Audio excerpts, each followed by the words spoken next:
Hey, what's up everyone, Mike Rosen here, and today we're going to be going over the best upper body workouts for quarterbacks, and we're going to start the video right now.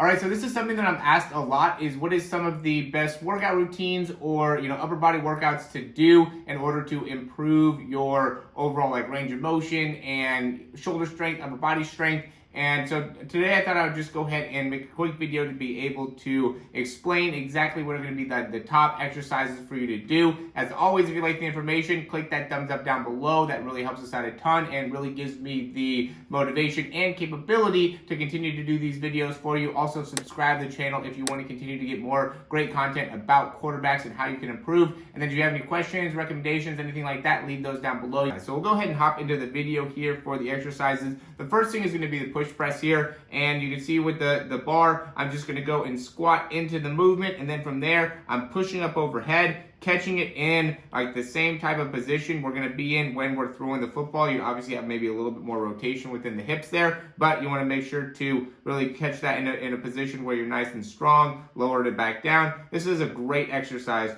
for any quarterback to be able to do, especially if you have access to a barbell. It's going to help you out a ton. It really builds up that core strength. Make sure when you're catching it, you're maintaining a really upright spine there. You're keeping those shoulder blades together and maintaining a good neutral wrist. I really shouldn't be lifting with a watch on, but I was excited to get a little workout in. All right, next one's going to be single arm snaps or snatches. This you could really do with the barbell too, two arms. I like with one arm just because it creates a little bit more of just a single arm capability in being able to connect with the lats, connect with the obliques, the more the core. Whenever you do more single arm stuff, I'm a big fan of that just because it creates a little bit more of an imbalance. You have to be able to really control all the way through the movement. Just make sure that when you're doing this movement, you're jumping, you're getting full extension, right? So you can see is as I'm extending here with the hip, then I bend the elbow, I pull up and through, and then sit back underneath it and catch it with my knees bent. I see a lot of people catch it with their, with their knees kind of straight. You really want to be catching, getting underneath it and catch it from that position, right? Dumbbell external rotation. I do this exercise all the time. It's a great exercise for the posture, builds up the external rotator muscles. I'm using 20-pound weights here, just keeping those elbows in tight and really just pulling back, making sure you're keeping my shoulder blades together and really making sure my back is in a great position as I'm doing this workout. This one's going to be just regular dumbbell press, right? Just pressing right up overhead. 30 pounds I think would be a great number for this. It depends on the age with a lot of this stuff, so I don't want to go too much into the numbers and the age, and you do want to be able to have different degrees of variation, right? There's going to be sometimes with, especially something like this, you could do this with a barbell, you could do it with a dumbbell, you could do it with single arm, you could do it with a kettlebell. A lot of these exercises I'd really rather you do it with more variation, but I just want to show you some of the basics of it. So for instance, if you're going to do for me, I would do 30 pounds, maybe 15 reps. Not everybody can do that much weight for 15 reps. Even like this with the triceps, same type of thing. These are 30s here, and I'm knocking out 15 reps on this as well. And so, or I would knock out 15. I think I only was doing 5 or 6, but that one you can really only do with the dumbbells. So with the military press, do single arm kettlebell, do single arm dumbbell, do it with the barbell. Really change up what you're doing in order to get the most out of that. Barbell rows, just making sure we're getting the back is nice and long here, right? So you want to have some experience with deadlifts and things like that if you're going to do this exercise. This is going to be really just all the best exercises you could do for a quarterback if we're going to have access to dumbbells, kettlebells, barbells, access to a gym. What are going to be some great things here? Hopefully you can learn some new exercises by watching this, but big thing that I'm kind of assuming by making this video is that you have some degree of understanding what you're doing in the weight room, right? So if you're watching this video, you shouldn't be watching this video if you've never been in the weight room and you're looking to get a whole new set of exercises. I would say if you haven't been to the weight room, send a message to me, email me. I have all my information down below, and we can get you set up with a program that will work and be able to really progress you into something that would be more advanced, just being able to do exercise like this. And we could do exercise. You could do exercise like this, not to say that you couldn't, but we want to make sure that you understand what are the fundamentals here to do this correctly. It takes a while to be able to do something like this. It's not something you could just go into the gym and do. Pull-ups, I like doing wide pull-ups. You could also see that my wrist is in a over grip position, right? We don't want to be under grip position here when doing the pull-ups, keeping those elbows nice and wide, controlling all the way back down, getting full range of motion all the way through the movement pattern. I love pull-ups and being able to help in building up the lats. Also inverted rows here, right? Making sure that I'm keeping my shoulder blades together. You can see that I have my feet up on a bench, going all the way down, pulling myself back up. I'm really using my hips as well, so I want to make sure that my hips don't end up being sinking down underneath like my spine. I want to drive everything up and through to really build up my mid back on that one. Then single arm rows, right? Another one where you just want to be aware of the back position. This one isn't as advanced as the barbell rows, but it is something you still want to be aware of when you're doing. You want to keep that back in a good even alignment. I like putting, one arm down in front, having the same leg back as the arm that's doing the pull, and then just make sure that you're getting that elbow up over the back as you're doing it, right? So you're getting that elbow position. You want to make sure you're getting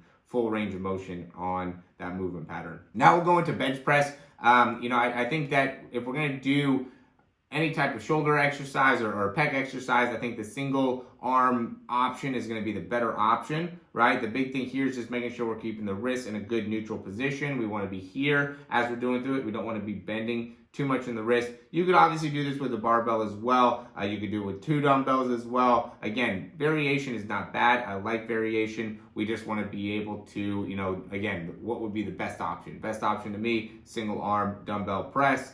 This is going to be a great one, laying on the side, keeping that elbow tucked, working those external rotator cuff again, right? Or the external rotators, which goes into the rotator cuff. And this is critical, right? We want to be able to work your rotator cuff. These are just some general dumbbell exercises now. These are 5-pound weights, some big arm circles, right? These types of things are going to be important. I wanted to make sure to add it in. Just adduction, even watching this here, you can do chest flies, lying on your back and just getting full range of motion through the chest. That's another great one to be able to do to build up the muscle there. This one, we're just working really range of motion in the chest. Make sure you're touching those elbows together, right, as you're coming all the way through and working that range of motion. This is internal rotation, going all the way down, and then coming back up, getting back into the external rotation and in the movement pattern here. And there's a lot of different exercises that we could do with this. I would say, I have banded exercises as well for any type of lightweight stuff. Now for this one, I'm using 20s, right? And so I'm lifting out to the side and then lifting back up. I'm putting a little bit of my body into it as well. I really like doing the, kind of forward flies and lateral flies in order to make it so I can build up the shoulders, like the mid part of the shoulders. I want to make sure that muscle is strong, right? I don't want to be weak within any part of my shoulder, and making sure that really getting the lateral movement ends up being a big one to me, to be able to make sure that you're able to maximize the strength there. Now this is going to be incline. Again, barbell incline, single arm incline, 2-arm incline.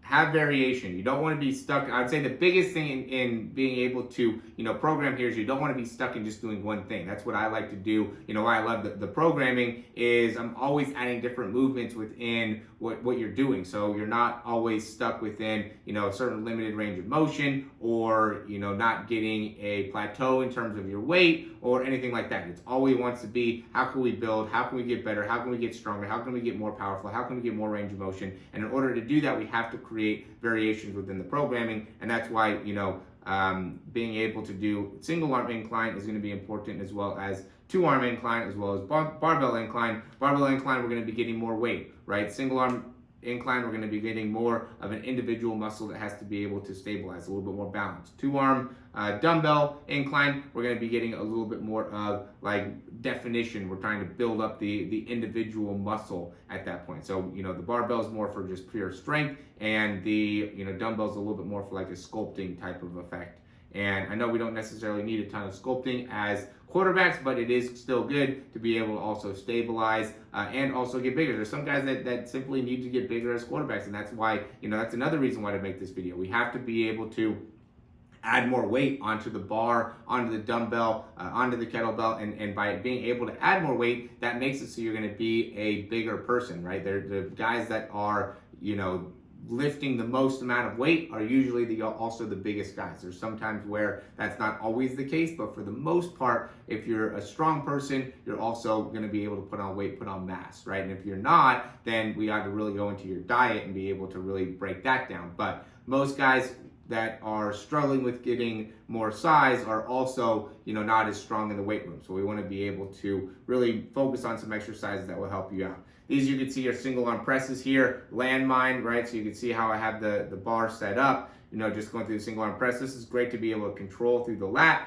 and also makes it so we're able to get plenty of activation within that front part of the shoulder, right? Building up that front part of the shoulder. Same thing with like when I was doing those forward flies, same thing with bench press or chest flies, single arm bench press, all building up that front part of the shoulder that needs to be, needs to have plenty of range of motion, but also needs to be able to have plenty of strength as well. So once we lose strength within the front part of the shoulder, that's going to put a significant amount of potential problems within our not only throwing distance, throwing power, but also ability to stay healthy within the shoulder. A lot of guys end up having a lot of shoulder pain here, and that could be because of overuse or that muscle not being strong enough, right? So once you can build up more strength within that shoulder, it should take away some of that potential for, overuse there. Now we're going to go overhead serratus. So this is building up some of the muscles that are going to control the actual position of the rotator cuff and being able to control coming up overhead. I love doing up overhead exercises for quarterbacks. I think that's super important to be able to really ensure that you have great range of motion there.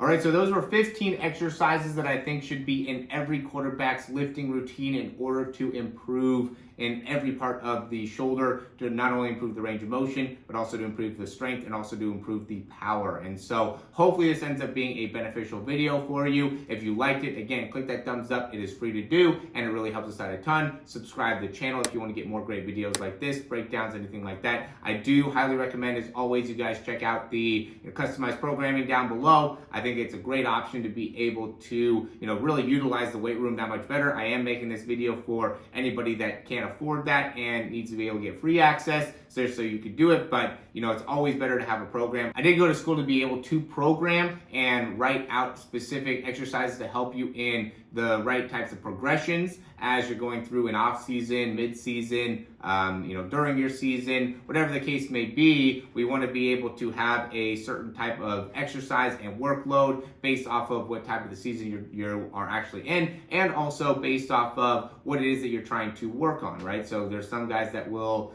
need to have more of maybe a rotator cuff type of a program, or something that needs to be more specific to adding grip, or maybe not as much weight, maybe more lower body stuff. Whatever ends up being the case, we want to be able to create a customized program for you, and we do have access to that down below. We also have a great offer with our breakdowns. We get 4 weeks of access to our program, and also unlimited breakdowns for a month. Really a ton of great stuff to be able to help you out as quarterbacks, and I really hope you guys take advantage really soon here, because we're getting closer and closer to the season. We're already in May, middle of May. It's unbelievable, and a lot of you guys are going to be starting here in August, so you don't have very much time to be able to make a lot of big improvements here, especially if you're looking to go up a spot or two in order to be the starter on your team. And with this program, I think it'll really help you out to be able to get there. So hopefully you decide to do that. If not, again, click that thumbs up. That really helps us out. Or check out some of the links down below. We have a free ebook. We also have a 7-day free trial to the program. Check that out down below. Thanks for watching. Talk to you soon.